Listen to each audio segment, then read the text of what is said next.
Hey, this is Tom, and this is a story about Dan O'Dowd, the man who started off being irrelevant and obscure just a few days ago. Nobody cared about him, now to becoming a joke. The software, it does not work. Never seen anything. No one's ever put out a product that every 8 minutes it tries to do something dumb. I put out a reward of $10,000 for someone who could show us a single product that fails that often and does the wrong thing.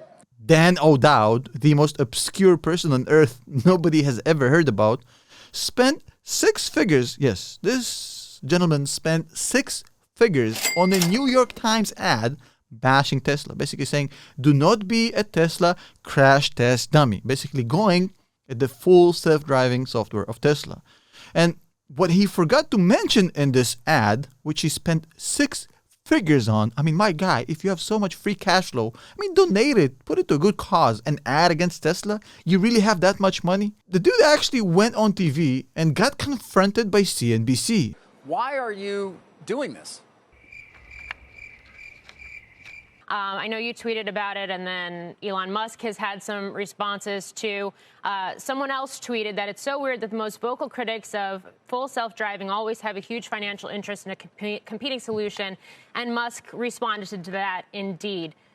Do you have a huge financial interest in a competing solution? Is that part of the reason that you even started looking at this technology and are so critical of it? To their credit, I'm going to tell you right now, CNBC actually asked them some tough questions because the ad never specified one important component or one important piece of information, which is that Dan O'Dowd is the founder and CEO of a company called Green Hills. Green Hills is a company that develops software that is being used by BMW, GM, and all sorts of Tesla competitors to build their own full self-driving capabilities. Well, no. I mean, a financial interest in a way. I have no, as you guys say, I have no financial interest in Tesla. I have no short positions, puts, anything like that. My entire financial interest in Tesla is I own 3 of them. I own 3 Teslas. I own 2 Roadsters and a Model S. That there's no financial interest. If people say, financial interest, can you say I'm a competitor? I help BMW, I help Daimler, all the big companies, GM. We supply software for those people to do it, and that gives it information. But actually, I say, who better to find out the problems in your product than the competitor? Oof, if backpedaling was a sport, this guy would have been an Olympic champion. So essentially, he got asked a very tough question. Are you not a competitor of Tesla? And he immediately says, well, no. Then he goes to the humble brag, which is the rich man's playbook, basically saying, well, I own 3 Teslas. Ha ha ha ha. Hardy har har. If you own 3 Teslas, mother lover, why the hell are you wasting our time with this? I mean, we understand that you're a rich prick. Right? Let's get over that. Basically, by the time he answers the question, he goes and actually explains, well, I provide software that certain competitors of Tesla are using to build their own full self-driving, and that makes me maybe a competitor. But what's better than a competitor to criticize their competition? So first of all, let me ask you this question. If you ask a simple yes and no question that should be answered either in yes or no, a completely binary question, and the mother lover takes 3 minutes to answer, you know exactly what that means. He's full of shit. So whenever I hear somebody, bobble and weave through a 3-minute session of answering a simple yes or no question, I immediately tell you, his credibility is trash. I mean, he's full of shit. However, what's even worse is it's just backpedaling logic, which is kind of amusing. I mean, he starts off with, no, I'm not a competitor, and ends with, well, I'm kind of a competitor, but what's better than a competitor to criticize objectively their own competition, which is kind of the worst logic award on earth, kind of. And here's what I think happened here. So the guy owns 3 Teslas. And obviously, as you can see from his ad, he had to rely on old YouTube videos of old full self-driving just to cherry pick some data to make his point. But obviously, from the ad, you can see he doesn't have full self-driving. Having 3 Teslas and no FSD, I mean, he's probably just salty he didn't get in, and this is his way to backlash. But in all seriousness, this is what I see here. A rich guy, too much money to throw around, spends 6 figures on an ad bashing his competitor, and doesn't have actual first-hand analysis of the software, relying on old-ass YouTube videos of previous versions to make his point, to cherry pick some data and make them look bad.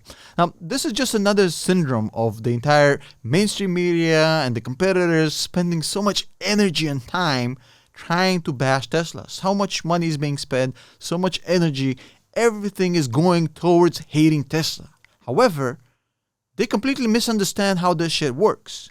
If you want to get better, if you want to beat the best, you got to beat the best. So focus on yourself. Make your own products better. Why are you spending time and energy and money bashing the competition? Focus on you. And I'll tell you a little story. About 15 years ago, I was doing a presentation for a client, and we had all the team there and the partner that was working on my side.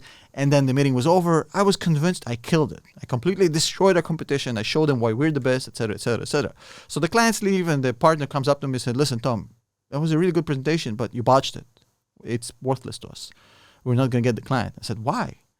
He told me, "Listen, once you start talking about our competition, how bad they are, you completely remove the foundation of your argument. Nobody wants to hear about the competition and why they're bad. Let's talk about us. Let's focus on us, because once you start trashing the competitors, you look like an idiot, and that's why they're never going to work with us." And we did lose that account. Taking away some compliments from CNBC, just go to the main page right now. There's a front page article saying, "Hedge fund manager tells you to forget about Tesla, focus on these 3 cheap EVs instead," and he names Ford, GM, and VW. So the amount of FUD, money, resources, and energy that being invested into bringing down Tesla instead of them focusing on themselves, it's actually pretty amusing, because all Elon has to do here is just tweet one meme or one joke, and he gets more PR, more clout than any of them combined, and he does it with zero effort and $0. How about them apples? And going back to Dan O'Dowd, I mean, I don't know the guy. I've never heard about him before. I'm sure in a few days we'll all forget about this irrelevant rich guy with 3 of his own Teslas. I don't care. The problem is, once you put out a 6-figure ad in the New York Times bashing Tesla, and you're not disclosing that you have relationships with their competitors, that means to me, you're full of shit, and I'm never going to take you seriously. And I'm sure there's a lot of people who feel the same way as me. And what it proves to me is that Dan O'Dowd is trying to protect and save his trash, outdated software by bashing the competitors because he can't compete. I think that instead of spending 6 figures on this New York Times ad, he could have just bought some Tesla stock, because they're about to take your lunch and your competitor's lunch and put you out of business. So might as well invest, right? A better use of 6 figures instead of buying that piece of shit ad. You mother